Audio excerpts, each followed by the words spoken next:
നമസ്കാരം. LG vision വാർത്തകളിലേക്ക് സ്വാഗതം. പ്രധാന വാർത്തകൾ. മലയാള സിനിമയുടെ അമ്മമുഖമായ കവിയൂർ പൊന്നമ്മയ്ക്ക് യാത്രാമൊഴിയേകി കേരളം. കരിമല്ലൂർ പുറപ്പുള്ളിക്കാവിലെ വീട്ടുവളപ്പിൽ സർക്കാരിന്റെ ഔദ്യോഗിക ബഹുമതികളോട് കൂടിയായിരുന്നു സംസ്കാര ചടങ്ങുകൾ. Puthenvelikkara infant Jesus church senior citizens ഫോറത്തിന്റെ ആഭിമുഖ്യത്തിൽ വയോജന സംഗമം സംഘടിപ്പിച്ചു. 80 വയസ്സ് പിന്നിട്ട മുതിർന്ന പൗരന്മാരെ ചടങ്ങിൽ ആദരിച്ചു.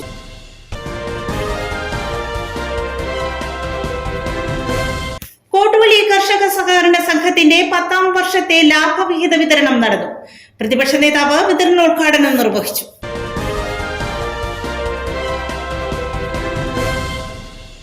വാർത്തകളുടെ വിശദാംശങ്ങളിലേക്ക്. മലയാള സിനിമയുടെ അമ്മമുഖമായ കവിയൂർ പൊന്നമ്മയ്ക്ക് യാത്രാമൊഴിയേകി കേരളം. കരിമല്ലൂർ പുറപ്പുള്ളിക്കാവിലെ വീട്ടുവളപ്പിൽ സർക്കാരിന്റെ ഔദ്യോഗിക ബഹുമതികളോട് കൂടിയായിരുന്നു സംസ്കാര ചടങ്ങുകൾ. മലയാള സിനിമയുടെ അമ്മമുഖമായ കവിയൂർ പൊന്നമ്മയ്ക്ക് യാത്രാമൊഴിയേകി കേരളം. ആലുവ കരുമാല്ലൂരിലെ പുറപ്പുള്ളിക്കാവിലെ വീട്ടുവളപ്പിൽ സംസ്ഥാന സർക്കാരിന്റെ ഔദ്യോഗിക ബഹുമതികളോടെയായിരുന്നു സംസ്കാര ചടങ്ങുകൾ. സൂപ്പർ താരങ്ങളടക്കം മലയാള സിനിമയിലെ പ്രമുഖരുടെ വലിയ നിരയാണ് പൊതുദർശനത്തിലും സംസ്കാര ചടങ്ങിലും പങ്കെടുത്തത്. സ്നേഹവാത്സല്യങ്ങൾ നിറച്ചുവെച്ച ഒരുപിടി കഥാപാത്രങ്ങളിലൂടെ ചലച്ചിത്ര ആസ്വാദകരുടെയെല്ലാം അമ്മയായി മാറിയ കവിയൂർ പൊന്നമ്മ ഇനി തെളിഞ്ഞു കത്തുന്ന ഒരോർമ്മ. പൊന്നമ്മയ്ക്ക് ഏറെ ഇഷ്ടമായിരുന്ന ആലുവ കരുമാല്ലൂരിലെ ശ്രീപീഠം വീടിന്റെ വളപ്പിലായിരുന്നു അന്ത്യയാത്രയ്ക്കായി ചിത ഒരുക്കിയത്. സംസ്ഥാന സർക്കാരിന്റെ പൂർണ്ണ ഔദ്യോഗിക ബഹുമതികളോടെയായിരുന്നു സംസ്കാര ചടങ്ങുകൾ. രാവിലെ എറണാകുളം കളമശ്ശേരി ടൗൺ ഹാളിൽ പൊതുദർശനത്തിന് വെച്ച പൊന്നമ്മയുടെ ഭൗതിക ശരീരത്തിൽ അന്ത്യാഞ്ജലി അർപ്പിക്കാൻ 100 കണക്കിന് ആളുകളാണ് എത്തിയത്. മോഹൻലാലും മമ്മൂട്ടിയും ഉൾപ്പെടെയുള്ള താരനിരയും മലയാള സിനിമാ ലോകത്തിന്റെ പ്രിയപ്പെട്ട അമ്മയ്ക്ക് ആദരമർപ്പിക്കാനെത്തി. ഇന്നലെ വൈകിട്ടായിരുന്നു കവിയൂർ പൊന്നമ്മയുടെ വിയോഗം. 79 വയസ്സായിരുന്നു. കൊച്ചിയിലെ സ്വകാര്യ ആശുപത്രിയിൽ മെയ് മാസത്തിൽ അർബുദം സ്ഥിരീകരിച്ചിരുന്നു. കൊച്ചിയിലെ സ്വകാര്യ ആശുപത്രിയിലെ മോർച്ചറിയിൽ നിന്നും രാവിലെ 9 മണിയോടുകൂടിയാണ് കവിയൂർ പൊന്നമ്മയുടെ മൃതദേഹം കളമശ്ശേരി ടൗൺ ഹാളിൽ എത്തിച്ചത്. പ്രിയപ്പെട്ട സഹപ്രവർത്തകയ്ക്ക് അന്ത്യാഞ്ജലി അർപ്പിക്കാൻ മലയാള സിനിമാ ലോകമാകെ അവിടേക്കെത്തി. മമ്മൂട്ടി, മോഹൻലാൽ, സുരേഷ് ഗോപി, ജോഷി, സത്യനന്ദിക്കാട് അങ്ങനെ സിനിമാ ലോകത്തെ പ്രമുഖരൊക്കെയും മലയാള സിനിമയുടെ അമ്മയ്ക്ക് ആദരം അർപ്പിക്കാൻ വന്നു. സംസ്ഥാന സർക്കാരിനെ പ്രതിനിധീകരിച്ച് മന്ത്രി പി രാജീവ് അന്ത്യാഞ്ജലി അർപ്പിച്ചു. പ്രതിപക്ഷ നേതാവ് VD സതീശനും കളമശ്ശേരിയിലെത്തി അന്ത്യോപചാരം അർപ്പിച്ചു. 3 മണിക്കൂറോളം നീണ്ട പൊതുദർശനത്തിനു ശേഷം മൃതദേഹം ആലുവ കരുമാല്ലൂരിലെ പുറപ്പുള്ളിക്കാവിലെ പൊന്നമ്മയുടെ വീട്ടിലേക്ക് കൊണ്ടുപോയി. വൈകിട്ട് 4 മണിയോടെ വീട്ടുവളപ്പിൽ വെച്ച് ഔദ്യോഗിക ബഹുമതികളോടെയായിരുന്നു സംസ്കാരം. 2 ദിവസം മുമ്പ് മാത്രം അമേരിക്കയിലേക്ക് മടങ്ങിയ ഏക മകൾക്ക് സംസ്കാര ചടങ്ങിന് എത്താനായില്ല. ഇളയ സഹോദരനാണ് ചിതയ്ക്ക് തീ കൊളുത്തിയത്. Puthenvelikkara infant Jesus church senior citizens ഫോറത്തിന്റെ ആഭിമുഖ്യത്തിൽ വയോജന സംഗമം സംഘടിപ്പിച്ചു. 80 വയസ്സ് പിന്നിട്ട മുതിർന്ന പൗരന്മാരെ ചടങ്ങിൽ ആദരിച്ചു. Puthenvelikkara infant Jesus church senior citizens ഫോറത്തിന്റെ ആഭിമുഖ്യത്തിൽ സംഘടിപ്പിച്ച വയോജന സംഗമത്തിൽ 100ഓളം വയോജനങ്ങൾ പങ്കെടുത്തു. സ്വയം പ്രഭ 2024 എന്ന പേരിൽ പാരിഷ് ഹാളിൽ സംഘടിപ്പിച്ച പരിപാടിയിൽ വെച്ച് 80 വയസ്സ് പിന്നിട്ട മുതിർന്ന പൗരന്മാരെ ആദരിച്ചു. സംഗമത്തിന് മുന്നോടിയായി ഇരിങ്ങാലക്കുട രൂപത വികാരി ജനറൽ ഫാദർ ജോളി വടക്കൻ ദിവ്യബലിയർപ്പിച്ച് സന്ദേശം നൽകി. ഇൻഫന്റ് ജീസസ് പള്ളി വികാരി ഫാദർ കോളിനാട്ടോക്കാരൻ അധ്യക്ഷനായിരുന്നു. വാർദ്ധക്യം ഒരിക്കലും ഒരു ശാപമല്ല. ഇല്ലേ, ചിലർ പറയുന്നത് വാർദ്ധക്യം പ്രായമായി എന്ന് പറയുന്നത് എനിക്ക് പ്രായമായി അല്ലേ. നമ്മൾക്ക് ഓരോ കാര്യം പറയുമ്പോൾ അതെങ്ങനെ നമ്മൾ പറയുന്നു, എങ്ങനെ എടുക്കുന്നു എന്നതിലാണ് എല്ലാം അടിസ്ഥാനമാക്കിയിരിക്കുന്നത്. അത് കാരണം കൊണ്ട് നിങ്ങൾ ആദരിക്കേണ്ടത് ഒരു ആവശ്യമായിട്ടാണ് ഞങ്ങൾ മനസ്സിലാക്കിയത്. കാരണം ഈ ഇടവക, ഈ സമൂഹത്തിൻ്റെ വളർച്ചയ്ക്ക് നിങ്ങൾ ഒത്തിരി ചെയ്തിട്ടുണ്ട്. എറണാകുളം മഹാരാജാസ് കോളേജ് മുൻ principal doctor Mary Metilda class നയിച്ചു. മിക്കവാറും നമ്മൾ കേൾക്കുന്ന സ്റ്റേറ്റ്മെന്റ്സ് എന്താണ്? ഇത്രയൊക്കെ പ്രായമില്ല, ഇനി സൂക്ഷിച്ചു നടക്കണം. കേൾക്കാറുണ്ട് ആ വീട്ടില്, അമ്മയെ പ്രായമായിട്ടാണ് നോക്കി കണ്ടൊക്കെ നടന്നോളണം. അപ്പൊ നമ്മളെയൊക്കെ വീട്ടിൽ നിന്ന് ഒറ്റയ്ക്ക് വിടാനൊക്കെ പേടിയാണ്. അപ്പോൾ ഒരു വശത്ത് പറയും നിങ്ങൾക്ക് യൗവനോടൊരു പ്രശ്നവുമില്ല, മറുവശത്ത് നമ്മളിങ്ങനെ കേട്ടുകൊണ്ടിരിക്കുന്നത് മുഴുവൻ തടസ്സങ്ങളാണ്. കോവിഡ് കാലത്ത് വളരെ കഷ്ടസ്ഥിതിയിലായിപ്പോയ ആളുകളുണ്ട്. വീട്ടിൽ നിന്ന് പുറത്തിറങ്ങാൻ സമ്മതിക്കില്ല, സൂക്ഷിക്കണം. അമേരിക്കയിലും യൂറോപ്പിലുള്ള മക്കളാണ് അവിടെ ഇരുന്നുകൊണ്ട് നമ്മളെ നിയന്ത്രിക്കുന്നത്. ചിലർ CCTV വരെ വെച്ചിട്ടുണ്ട്, അമ്മയും അച്ഛനൊക്കെ മര്യാദക്കാണോ ഇരിക്കുന്നതെന്ന് നോക്കാൻ. അങ്ങനെ ഒരുപാട് കൺട്രോൾ സിസ്റ്റത്തിലാണ് നമ്മളാക്കിയിരിക്കുന്നത്. എന്നിട്ട് പറയും നമുക്ക് യൗവനമാണ് അതാണെന്നൊക്കെ പറയും. അപ്പോൾ ഞാൻ ഈ വൈരുദ്ധ്യത്തെക്കുറിച്ച് എപ്പോഴും ചിന്തിക്കാറുണ്ട്. പ്രസിഡന്റ് ജോയ് പാലാട്ടി സ്വാഗതം പറഞ്ഞു. നമ്മളിവിടെ ഇരിക്കുന്നവരൊക്കെ എത്രയോ ഭാഗ്യവാന്മാരും ഭാഗ്യവതികളുമാണ്.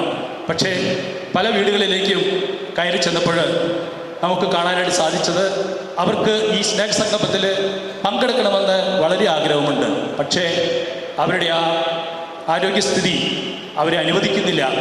അവർ പല രീതിയിലും ഉള്ള ദേഹാസ്വാസ്ഥ്യങ്ങൾ മൂലം നമ്മുടെ ഇടവകയിലെ ഇത്രയും മാതാപിതാക്കൾ ഇങ്ങനെ രോഗശയ്യയിലുണ്ട് എന്നുള്ള ഒരു ബോധ്യം അങ്ങനെ വീടുകളിലേക്ക് ചെന്ന് കഴിഞ്ഞപ്പോഴാണ് കാണാനായിട്ട് സാധിച്ചത്. Mother superior sister sister Paul Vazhappally, VT Jose Vazhappally, VP Jose, PL Johnson, Prem Abraham, Rajan Joseph Koottala, Mathew Koottala, Xavier Oliyil, Alice Paul Vazhappally, Sally Antony Vazhappally, Beena Jose Palatty, Devasikutty Vyasseri എന്നിവർ നേതൃത്വം നൽകി. കോട്ടോളി കർഷക സഹകരണ സംഘത്തിന്റെ 10ാം വർഷത്തെ ലാഭവിഹിത വിതരണം നടന്നു. പ്രതിപക്ഷ നേതാവ് VD സതീശൻ ഉദ്ഘാടനം ചെയ്തു. കോട്ടോളി കർഷക സഹകരണ സംഘത്തിന്റെ 10ാം വർഷത്തെ ലാഭവിഹിത വിതരണവും വിദ്യാഭ്യാസ പുരസ്കാര വിതരണവും വിവിധ രംഗങ്ങളിൽ കഴിവ് തെളിയിച്ചവരെ ആദരിക്കലും സംഘടിപ്പിച്ചു. ചെറിയപിള്ളി സംഘം ഓഫീസിന് സമീപം നടന്ന പരിപാടിയുടെ ഉദ്ഘാടനം പ്രതിപക്ഷ നേതാവ് VD സതീശൻ നിർവഹിച്ചു. അതുപോലെ വരാപ്പുഴയിലും 2 വനിതാ സംഘങ്ങൾ, പറവൂരിലൊരു ടൂറിസം സഹകരണ സംഘം, 5 സംഘം തുടങ്ങി. 5 നന്നായി നടക്കുന്നുണ്ട്. പക്ഷെ ഞാൻ പറയട്ടെ, അതിൽ ഏറ്റവും നന്നായി നടക്കുന്നത് ഈ സംഘമാണ്. ഞാനതിന് ബാബുവിനെയും സഹപ്രവർത്തകരെയും ഡയറക്ടർ ബോർഡ് അംഗങ്ങളെയും എല്ലാം രാജുവേട്ടനെയും ഒക്കെ ഞാൻ പ്രത്യേകമായി അഭിനന്ദിക്കുകയാണ്. ഭംഗിയായിട്ട് പോവാണ്. 500 രൂപ ആണ് എൻ്റെ ഷെയർ. എല്ലാ വർഷവും അതിൻ്റെ 25% കൊടുക്കുകയാണ്. ഇപ്പോൾ നമുക്ക് സ്വന്തമായി സ്ഥലം വേണം, സ്വന്തമായി കെട്ടിടം വേണം, വലിയ ബാങ്കായിട്ട് വളരണം. ഞാൻ ചോദിച്ചു, നിക്ഷേപമൊക്കെ ഉണ്ടോ? നമുക്ക് ആവശ്യത്തിനുള്ള നിക്ഷേപമൊക്കെ ആളുകൾ ഇവിടെ നൽകിയിട്ടുണ്ട്. അപ്പോൾ കുറേ കൂടി വലുതാക്കി കൊണ്ടുപോകാൻ ഇനി 10 വർഷം കഴിയുമ്പോൾ അടുത്ത 10 വർഷത്തേക്കുള്ള പ്ലാനാണ്. ഏറ്റവും ഗംഭീരമായിട്ട് അടുത്ത 10 വർഷം ഇത് കൊണ്ടുപോകണം. ഇത് നമ്മുടെ സമ്പദ് വ്യവസ്ഥയെ ബാധിക്കുന്ന ഗ്രാമീണ സമ്പദ് വ്യവസ്ഥയ്ക്ക് സഹായം നൽകുന്ന ഒന്നാണ് സഹകരണ സംഘം. ആളുകളുടെ കയ്യിലൊക്കെ പൈസ ഉണ്ടാവും, അത്യാവശ്യത്തിന് ഓടി വന്ന് പൈസ എടുക്കാനും മറ്റു കാര്യങ്ങൾക്കൊക്കെ പറ്റുന്ന നല്ലൊരു സ്ഥാപനമായി ഇത് മാറട്ടെ എന്ന് ഞാൻ ആശംസിക്കുന്നു. പിന്നെ ഉന്നത വിജയം നേടിയ വിദ്യാർത്ഥികളെ ഞാനിങ്ങനെ ആദരിച്ചുകൊണ്ടേ ഇരിക്കുകയാണ്. അവർ കുറേ നാളായി MLA പ്രത്യേക അവാർഡെല്ലാം കൊടുത്താണ്. അവരെല്ലാവരെയും ഞാൻ ഒരിക്കൽ കൂടി കുടുംബാംഗങ്ങളെയും അധ്യാപകരെ എല്ലാവരെയും ഞാൻ പ്രത്യേകമായി അഭിനന്ദിക്കുന്നു. ലാഭവിഹിത വിതരണത്തോടൊപ്പം SSLC, +2 പരീക്ഷകളിൽ ഉന്നത വിജയം നേടിയ സംഘാംഗങ്ങളുടെ മക്കളെ ആദരിക്കലും നടന്നു. നാടക കലാകാരൻ ജയദേവൻ കോട്ടുവള്ളി ഉൾപ്പെടെ വിവിധ രംഗങ്ങളിൽ മികവ് പുലർത്തിയവരെ ആദരിച്ചു. ബാങ്ക് പ്രസിഡന്റ് PC ബാബു ചടങ്ങിൽ അധ്യക്ഷത വഹിച്ചു. ഇപ്പോൾ നമുക്ക് ചില വിഷയങ്ങൾ ഇവിടെ ഉള്ളതെന്നുള്ളതിപ്പോൾ നമ്മൾ 2 താൽക്കാലിക സ്റ്റാഫിനെ വെച്ചിട്ടാണ് നമ്മളുടെ ഈ പ്രവർത്തനം മുന്നോട്ട് കൊണ്ടുപോകുന്നത്. അതേപോലെ നമുക്ക് കമ്പ്യൂട്ടർ സംവിധാനങ്ങളൊന്നുമില്ല. അപ്പോൾ അതെല്ലാം വെച്ചിട്ടാണ് നമ്മൾ മുന്നോട്ട് കൊണ്ടുപോയിക്കൊണ്ടിരിക്കുന്നത്. നമുക്ക് അത്യാവശ്യം മെച്ചപ്പെട്ട വിധത്തിലാണ് പോയിക്കൊണ്ടിരിക്കുന്നത്. നമുക്ക് ഒരു 10ഓളം ചിട്ടികളുണ്ട്. അതേപോലെ തന്നെ 500ഓളം പേർക്ക് നമ്മൾ ലോൺ കൊടുത്തിട്ടുണ്ട്. ആവശ്യത്തിനുള്ള ഡിപ്പോസിറ്റ് ഉണ്ട് ആണ് ഈ സമയത്ത് പറയാനുള്ളത്. അപ്പോൾ നമുക്ക് അതേപോലെ തന്നെ ഞങ്ങൾ ഈ 11 വർഷം പൂർത്തിയാക്കുമ്പോൾ ഈ കമ്മിറ്റി ഞങ്ങളെല്ലാവരും തന്നെ ഞാനുൾപ്പെടെ ഞങ്ങളുടെ അർഹതപ്പെട്ട ആനുകൂല്യങ്ങളൊന്നും എടുക്കാതെയാണ് പ്രവർത്തിക്കുന്നത്. അപ്പോൾ അതേപോലെ തന്നെ മറ്റൊരു കാര്യം തന്നെ നമ്മൾ ഉമ്മൻചാണ്ടി സർക്കാരിൻ്റെ കാലത്താണ് നമുക്ക് ഈ സംഘം അനുവദിച്ച് തന്നത്. അപ്പോൾ നമ്മൾ ചില കാര്യത്തിനെല്ലാം തന്നെ നമ്മൾ അപേക്ഷകൾ AR ഓഫീസിൽ സമർപ്പിച്ചിട്ടുണ്ട്. അപ്പോൾ അതിൻ്റെ എല്ലാത്തിനും നമുക്ക് അംഗീകാരം കിട്ടിയിട്ടില്ല. ആ അംഗീകാരം കിട്ടുന്നവർക്ക് കുറച്ച് കൂടി കാര്യങ്ങൾ നമുക്ക് മെച്ചപ്പെട്ട വിധത്തിൽ കൊണ്ടുപോകാൻ സാധിക്കും.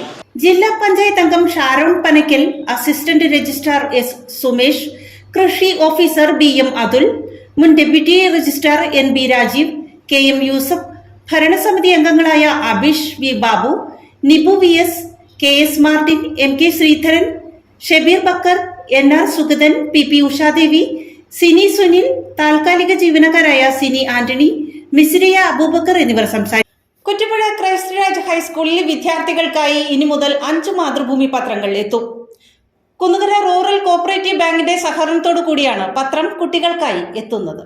കുറ്റിപ്പുഴ ക്രൈസ്റ്റ് രാജ് ഹൈസ്കൂളിലെ വായനാ മുറിയിലേക്ക് ഇനി മുതൽ 5 മാതൃഭൂമി പത്രങ്ങൾ കൂടി എത്തും.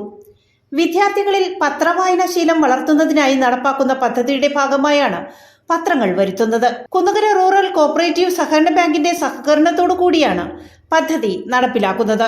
ബാങ്ക് പ്രസിഡന്റ് പി ജോയിയിൽ നിന്നും school manager father Joshy Vezhaparambil പത്രം ഏറ്റുവാങ്ങി. കുട്ടികളുടെ വായനാശീലം വളർത്താനായിട്ട് നമ്മളുടെ പരിശ്രമത്തിൽ മാതൃഭൂമി പങ്കാളിയാവുന്നു എന്നുള്ളതിൽ വളരെ സന്തോഷമുണ്ട്. മാതൃഭൂമിയുടെ വായനാ കളരിയിൽ അംഗങ്ങളായി കൂടുതൽ ലോകപരിജ്ഞാനവും പൊതുവിജ്ഞാനവും ഉള്ളവരായ നമ്മുടെ കുട്ടികൾ വളരട്ടെ എന്ന് ആശംസിക്കുന്നു. ഇത് നേതൃത്വം നൽകുന്ന നമുക്കായി ഇത് സ്പോൺസർ ചെയ്ത റൂറൽ കോഓപ്പറേറ്റീവ് ബാങ്കിലെ പ്രസിഡന്റിനോടും സെക്രട്ടറിയോടും മറ്റ് ജീവനക്കാരോടൊക്കെയുള്ള നന്ദി കടപ്പാടും അറിയിക്കുന്നു. ജനങ്ങളോടുള്ള കമ്മിറ്റ്മെൻറ്റിൻ്റെ ഭാഗമായി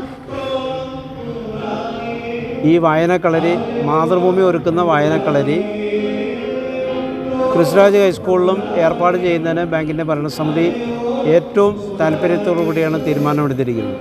ബഹുമാനപ്പെട്ട ജോഷിയച്ചൻ പറഞ്ഞതനുസരിച്ച് തന്നെ വളരെ താല്പര്യത്തോടു കൂടി ഭരണസമിതി തീരുമാനിക്കുകയും ഇന്നിവിടെ നടപ്പിലാക്കുവാനായിട്ട് എത്തിച്ചേർന്ന എല്ലാവരെയും അഭിവാദ്യം ചെയ്തുകൊണ്ട് ഞാൻ എൻ്റെ വാക്കുകൾ അവസാനിപ്പിക്കുന്നു. പ്രധാനാധ്യാപിക പി ലീന സ്വാഗതം പറഞ്ഞു. ബാങ്ക് സെക്രട്ടറി അമ്പിളി നന്ദി പറഞ്ഞു. ഇന്ന് വളരെ സന്തോഷത്തോടെ കൂടിയിട്ടാണ് ഇവിടെ നിൽക്കുന്നത്. അതായത് നമ്മളുടെ ബാങ്ക് ഇവർക്ക് പത്രം കുട്ടികൾക്ക് വായിക്കാൻ വേണ്ടിയിട്ട് സ്പോൺസർ ചെയ്യാണ്. അപ്പോൾ അങ്ങനെ ഒരു കാര്യം ചെയ്ത് ആവശ്യപ്പെട്ടതനുസരിച്ച് നമ്മൾ ചെയ്യുന്നു. അങ്ങനെ ആവശ്യപ്പെട്ടതിന് അല്ലെങ്കിൽ ആ ഒരു കാര്യം ചെയ്യുന്നതിന് എല്ലാ ഭാരവാഹികളോടും നന്ദി പറയാം.